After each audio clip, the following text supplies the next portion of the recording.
Well, we're joined now here on the green outside the House of Commons by the MP and Business Minister, Anna Soubry, who's voting to stay in, and the Ukip MEP and party leader, Nigel Farage, who will obviously be voting to leave. But the politician in you must have recognised what I mentioned to Gary earlier, which is Cameron probably made the best speech any of us have ever heard him make. Yes, I mean, he was fighting for his life and he did it rather well. And I would agree with that. I thought he particularly, his critique of Boris was entertaining and very well done.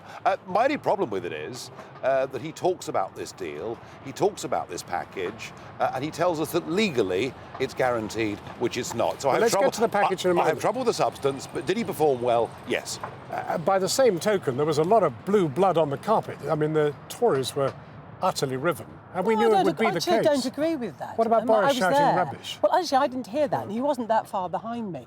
I mean, I think, obviously, my party has, for many decades now, been at odds with itself about this. That's why I'm so delighted that we've given the British people the opportunity to have a referendum. But aren't the British people we will paying decide the price? once... No, I don't agree. Don't you think they're paying the price for your being riven? Not at all. Not because we're riven, but because the country is divided. And I think what's going to happen, and what must happen now, is that we have a proper debate.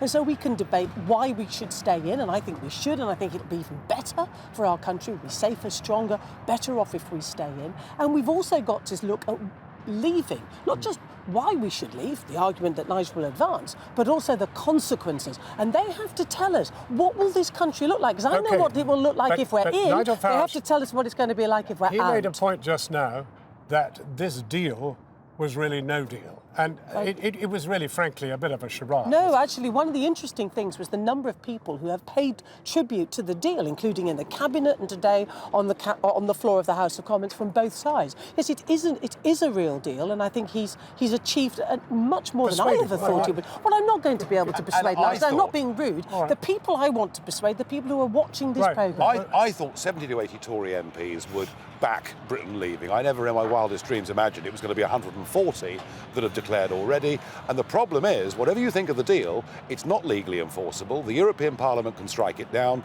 The European Court of Justice can well, no, legally, that's what I'm saying. Legally, this deal can be torn to pieces in Europe. Part of this deal will be actually entrenched, apparently gone through to the UN and beyond. But the most important is... No, the European Court of Justice can rule it out. No, the most important thing is to look at where we are in Europe. Have we made our position better in Europe? Absolutely. Should we stay in Europe? Absolutely. And also say this, for the last 30, 40 years, being a member of the European Union has been for the betterment of everybody in this country. Well, he did repeatedly say, will be enshrined in the treaties. Yes. Yes, he's going to lodge it at the United Nations. Well, you may as well put a pair of old socks there, because that means nothing.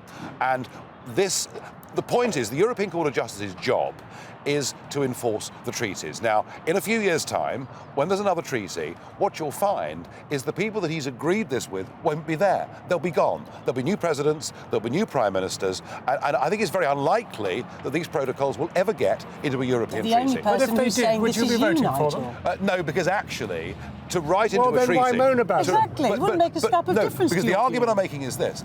I don't think the deal is very good, but whether it's good or bad, the fact is it is not deliverable.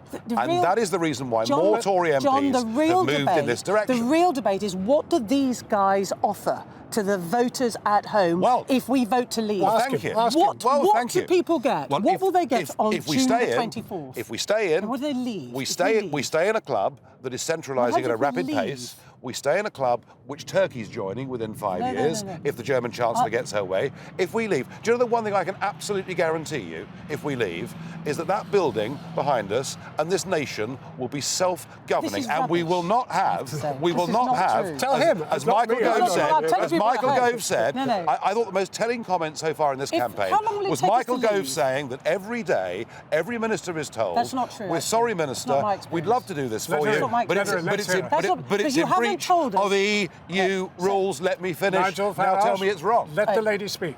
Let us be very clear about this. Nigel is not answering the question. What will it look like if we leave? What will happen is this. It will take, at the minimum, 2 years to disentangle ourselves. And then where will we be? And what do you want? Do you want us to be a member of the single market? No.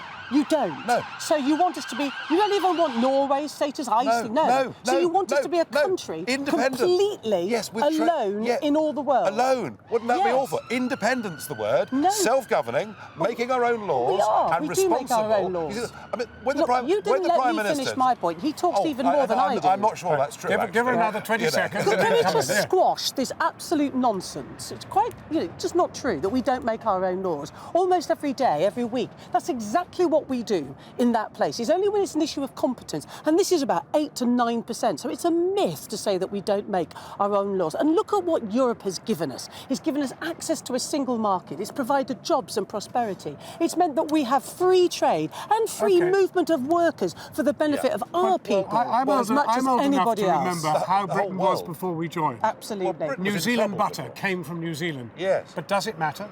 No. The point is this. The point is this. We have locked ourselves into a political union that now, in terms of trade, forbids us, bans us from making up. We haven't even got to say. You can't shake your head yet.